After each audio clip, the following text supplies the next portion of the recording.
자, 역사를 가장 역사답게 가르친다고 자부하는 황연필입니다. 살수대첩! 자, 가보겠습니다. 실은 제가 이 살수대첩 영상을 촬영을 했습니다. 하고 싶은 이야기 다 하고 지엽적인 내용까지 우리가 생각해 볼 수 있는 것까지 다 찾아서 하다 보니까 50분이 나옵니다. 그래서 1부, 2부 쪼개도 20분이 넘어가고, 이게 물론 제 강의를 좋아해 주시는 분들이야 길게 촬영해 주는 게 좋겠다라는 말씀들 많이 하십니다만, 아무래도 너무 어려운 내용이 들어가다 보니까 전쟁 이야기인데 좀 지겨워지더라고요. 지루해지고. 그래서 안 되겠다. 분명히 재미도 추구해야 되고 많은 사람들이 이 영상을 봐줬으면 좋겠다는 그런 욕심이 있기 때문에 저는 한 20분 만에 살수대첩을 조금 압축해서 재밌는 내용으로 한번 간추려서 가볼 수 있도록 하겠습니다. 살수대첩은 수나라와 고구려가 정말 죽어라고 싸웠던 전쟁입니다. 그런데 일단 살수대첩은 수양제란 인물이 쳐들어온 건데, 그 전에 수문제란 인물을 좀 우리가 알아야 됩니다. 위진남북조를 북조에 있었던 수나라가 남조 진나라를 멸망시키면서 위진남북조가 360년 만에 통일되는데, 그 위진남북조를 통일시킨 사람이 수나라 건국자 양견인 수문제입니다.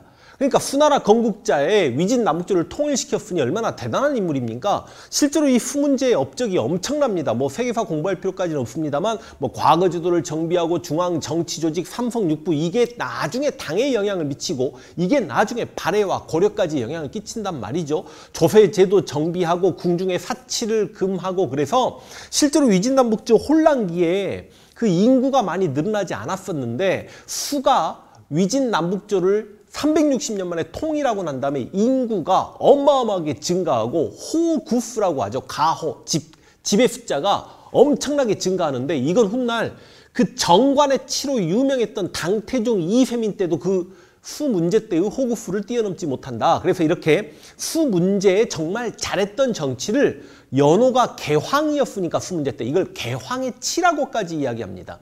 수나라가 위진남북조를 통일하니까 주변의 여러 국가들이 벌벌벌 떨죠. 중국 세력이 400년 만에 통일된 거 아닙니까? 돌골이 정말 강했는데, 중국 북쪽에 동돌골, 서돌골 쪼개져 있는 상태에서 고구려랑 굉장히 친했던 동돌골도 수나라에게 엎드리고요. 그 다음 거란도 수나라에게 엎드리고요. 아예 신라는 7세기에 남북연합 대 동서연합의 대결 내가 한번 말씀드렸잖아. 한반도에서 너무 고착화되고 외로웠던 신라 입장에서는 또 역시 수나라에게 무릎을 꿇어버리고요. 그래서 수나라 문제가 그 다른 나라 왕들의 입조를 명령합니다. 입조라는 게 들어와서 황제인 나를 만나고 가거라. 그런데 다른 뭐 돌골 왕이랑 이런 애들은 와서 입조를 하는데, 고구려 영양왕은 입조를 안 해. 고구려 영양왕 역시 처음에는 수문제에게 약간의 조언도 바치고 했어요. 근데 입조하라니까 짜증나잖아.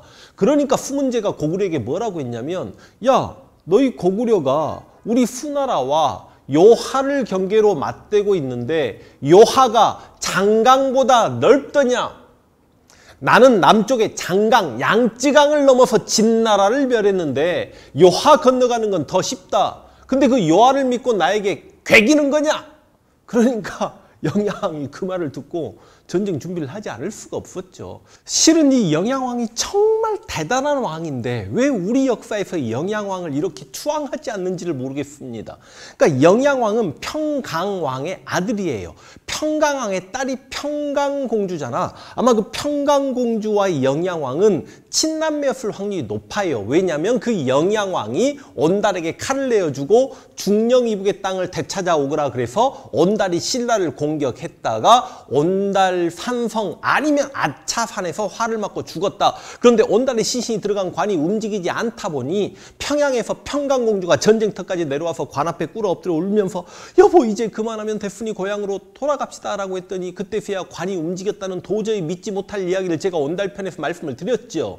그 온달이 죽었을 때 영양왕이 굉장히 비통했다는 기록이 나옵니다. 그러니까 그 영양왕이 신라도 공격했던 사람이고, 그런데 이 영양왕은 수문제 침략도 막아내고 수양제, 살수대첩까지 이겨낸, 그것도 수나라와 전쟁에서 거의 원사이드 게임으로 이겨낸, 막말로 영계소문이 당태종 이세민을 막아낸 것보다 훨씬 더 완벽하게 잘 막아냈던 왕이 영양왕입니다. 그리고 또 일반인들이 많이 모르고 있는 게, 당연히 수나라가 고구려를 먼저 공격했겠지? 아닙니다. 영양왕이 돌고래 군대, 그리고 돌고래 아닙니다. 말갈의 군대를 상당 부분 이끌고 1만 병력 정도로 요 하를 건너서 요서를 선제 공격해버립니다. 수문제 입장에서는 어처구니가 없었겠죠. 그래서 수문제가 30만 병력을 준비하고 고구려를 1차 침략을 합니다. 30만 병력, 적은 병력이 아닙니다. 근데 이 30만 병력이 요하를 넘기 전에 요서를 행군하고 있을 때 비가 많이 오는데, 요서 지역은 비가 많이 오면 땅이 늪지대로 변합니다. 이걸 전문용어로 요택이라고 하는데, 이 요택을 행군하는데 하루의 행군 거리가 10리에 불과했대. 10리면 4km. 젊은 군인들이 하루에 4km 걸어서야 되겠습니까? 군량미 엄청나게 축났을 거 아닙니까? 이때 고구려와 그래도 동맹관계였던 돌궐 이런 나라들이 좀 게릴라전 전개에서 수문제가 패했다라고만 기록이 돼 있고요. 이 수문제 1차 고구려 원정에 대한 자세한 기록이 나중에 이제 수가 금방 무너지고 당나라 들어서고 난 다음에 뭐 구당서, 신당서 이런 유명한 역사서들이 있음에도 불구하고 기록이 별로 없어요. 어떤 기록만 나와 있냐? 30만 명 중에 수나라로 돌아간 병력은 열에 한두 명이었다. 다시 이야기해서 요서에서 열에 8, 9명은 죽었다. 그러니까 30만 명 중에 25회에서 27만 명은 어디서 죽었다? 요서에서 죽었다. 이러면 어마어마한 전투가 있었어야 될 텐데, 이 전투에 대한 기록이 그렇게 역사를 방대하고 장황하게 기록을 남겨놓는 중국의 어디 역사서를 찾아봐도 없습니다. 왜 그럴까? 이건 정말 고구려와 수나라가 요서에서 정말 뜨겁게 전쟁을 해서 한판 붙었는데 아마 개박살 난 것 같아요. 수나라가 너무너무 쪽팔리니까 그걸 묻어버리지 않았을까. 영양왕이 수문제 그러니까 위진 남북조를 통일했던 수문제의 30만 대군의 침략을 멋지게 막아내버립니다. 근데 수문제도 다른 군주들하고 틀리게 전쟁에서, 고구려 원정에서 패배했잖아. 자존심에 상처를 입고 그러면 다시 내가 고구려를 정벌하려, 그렇지 않아요. 수문제는 고구려를 한번 침략해보고 나서 이거 고구려는 전쟁으로 승리할 수 있는 나라가 아니다.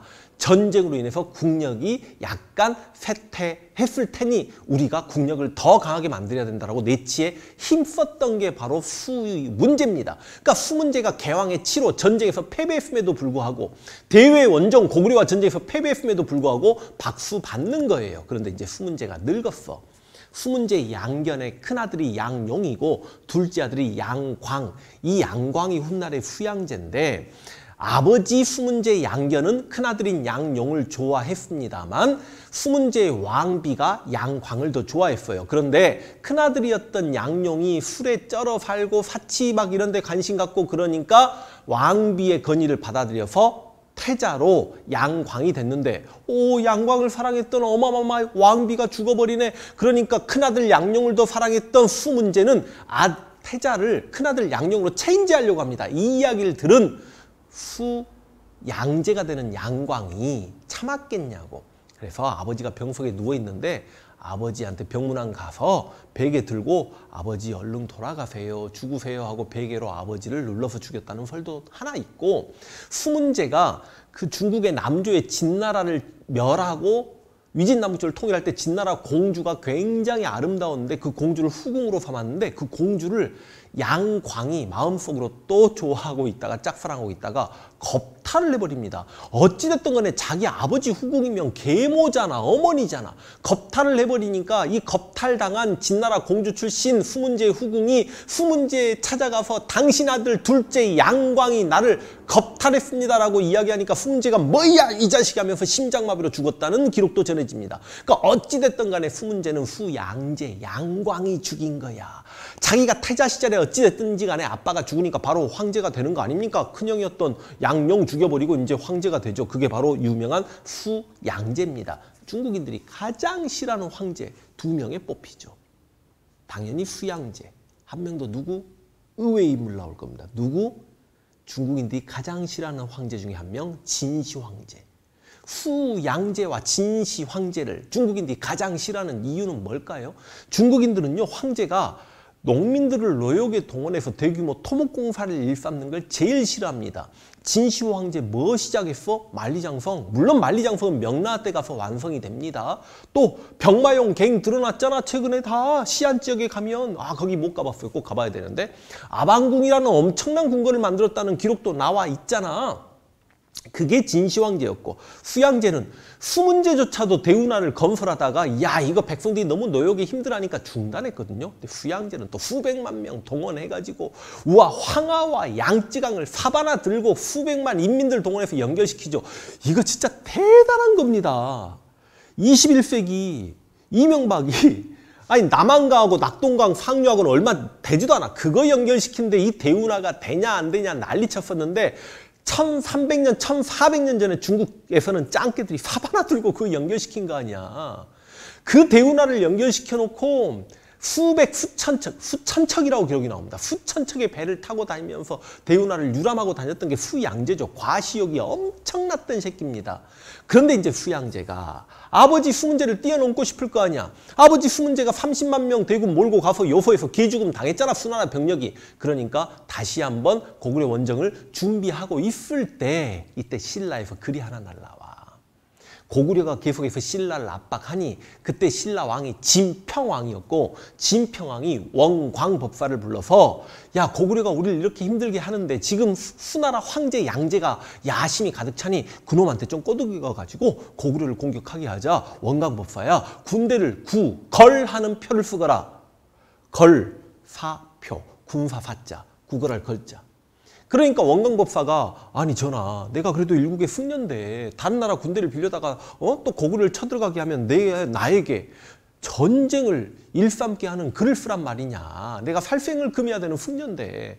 그래서 이런 명령을 하는 왕이 너무 하십니다만 내가 대왕의 녹을 먹고 사는 신라의 백성이니 대왕의 명령을 받들겠습니다. 그래서 신라에서 611년에 수나라로 걸사표가 건너갑니다. 이건 쉽게 이야기하면 신라가 수나라가 고구려를 정벌해주면 후방을 교란하겠습니다라는 거잖아요. 그러니까 수양제 입장에서는 와 됐다 이제 쳐들어가자. 그래서 이제 병력을 준비하는데 이게 1차 세계대전 이전에 인류 역사상 세계 신기록입니다. 113만 병력이 실제로 고구려를 향해 출병합니다.